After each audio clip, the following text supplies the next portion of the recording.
love to shop for groceries. Some hate it. Joining me now is pediatrician Dr. Joe Barber to talk about supermarket politics, a very interesting topic this morning. Good morning, Tracy. Good morning. So tell me about this. So who are supermarkets' customers? Well, when you think about it, we think we are when we walk into a supermarket, that we're going to purchase certain items that we want or certain items that we decide on when we get there.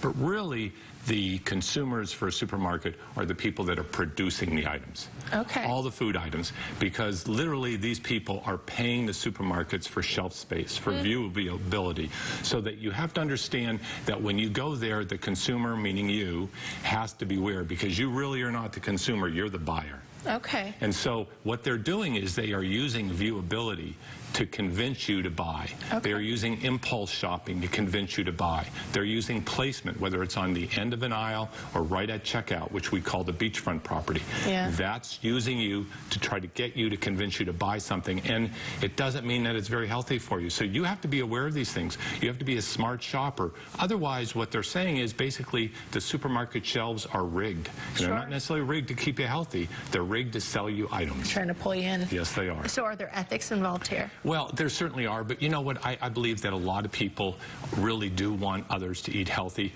but they're there to make money.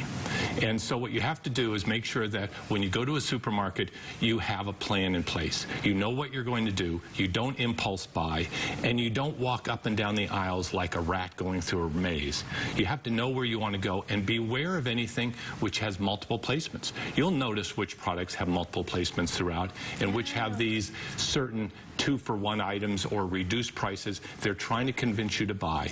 Always be careful. They put the items that they want you to buy right at eye level, because that's buy level. So be aware of these things. As a consumer, realize that things are not transparent. You may think that they are there to keep you healthy, but they are not. They are there to convince you to buy, just as when you walk into a store, they always have the flowers right at the front. They want to make you smell the flowers to feel good, because if you feel good, you'll buy more. They want you to smell the bread and the cookies and the donuts, because if you smell those things, you're going to buy more. So they lock these placements into certain locations that you have to go up and down the aisles to get to the other foods. So we talk about who the consumers are. Let's talk about who the decision makers are when it comes to that placement. And that decision making should be the product of the family. You should sit down and say, hey, I'm going to buy these things. But what you have to understand is you are not having a decision, and the store is not necessarily having a decision where they put things. It's the people who produce those products. They decide. And now a lot of the supermarkets are having these private labels where you see they list all these things. So just because you see them does not mean they're healthy. You have to realize that you are being strongly influenced.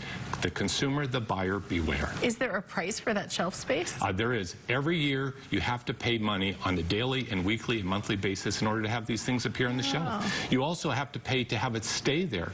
So you have a placement fee that's there, and this is extremely expensive. Most people believe that stores make more money from placement fees than actually from selling the products. All right, so buyer beware. Thank you for the tips this morning. You're welcome, Tracy.